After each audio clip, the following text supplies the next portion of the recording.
Def Comedy Jam, Showtime at the Apollo. So what was the auditions like on that? Because you know, if you knock it out the park here. Oh, you know, Def Jam, you smooth sailing. You rip it on Def Jam. You in the air, man. Right. And I was so scared, man. Oh my God, I was scared. Why were you so nervous? Because you had already done you.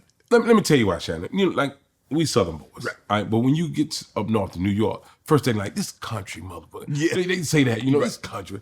And I say, look, wait a minute, I'm country, but let me do my thing. I know I would never forget when I did the Apollo and Steve Harvey was hosting. Right. And I walked out and Steve said, I'm gonna let y'all know now, y'all better put your seatbelts on with this guy right here, because I'm letting you know he gonna let you have it. And I was known for like messing with the crowd and everything. And I came out there and he said, all this country mother. I walked out, I killed him. I mean, after I rubbed that log, when I came out, right. You rubbed that log? Yeah. Let me tell you, Steve came back, he said, See, y'all wasn't ready for him. Right. But I jumped, they gave me the respect, I had to earn it. Right. But they automatically gave people from up north love. Right. But if you say Birmingham, Atlanta, Florida, Tennessee, all this country, man. And they got to understand, it's not like that in the South. People think we still living in red clay mud. Yeah, driving the horse and buggy. Yeah, horse and buggy. Hi, you coming down. We're not doing, people living in mansions in the South. But you know what, Bruce? You one of the few comedians. You chop it up with the audience. You get on them. I have to, man. He with you? You should have left him at home. Oh, that's right. You leave him now. Especially because one lady got mad at me. I was in Greenville, South Carolina. I never forget this. And she kept talking out loud. And the way this stage, I was on the stage. Stage was an oval shape. Right. And it was seats all around the stage. Right. And then it was the tables and stuff behind. But she kept talking out loud. So you could hear her while you on stage. And so I ignored. I'm doing my jokes. And I said, hey, can you hold it down? I said, I'll be up shortly.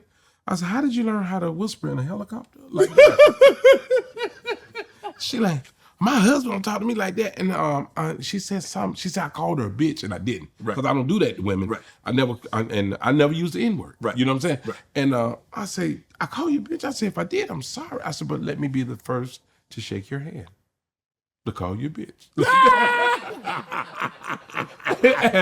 and I made it, I flipped it on her. Yeah. But she kept talking. I kind of gave my crew the signal. I said, get out of here, because she just kept talking, and I had to just get out of there. But I apologized to her. I said, I'm gonna give you your money back and everything, but this time I want you to do, don't ever come to a show again if you're gonna do all that loud talking in front of people, because it's disrespectful. Right. You know, but it's good, man. I have fun. You mentioned Steve when you went to the Apollo and he was the host. Yeah. And Steve, have a lot of comedians on, and everybody speak of this man in glowing terms of how he's helped them. Quake talked about how he said, look, Quake on the comedy club, he had Steve Harvey and blah, blah, blah, and the ticket sales weren't what they're supposed to be. Right. He said Steve told him to give everybody their money back. This is what we're going to do in the morning. So they read on the radio show the next morning, brought everybody donuts and coffee, and they promoted the show. Mm-hmm. Said the entertainer. Mm-hmm. Told us, hey, Steve got me on TV, said, I want this guy right here. He's a buddy of mine. Did Steve partake any wisdom? What is Steve meant to you? Yes, sir. Let me tell you. And Steve was straight up. I mean, it was straight, no chase. Yeah. And I never forget, I went to the Apollo, and Steve said, this is what I want you to do. He said, when people come out and see you, give them something back.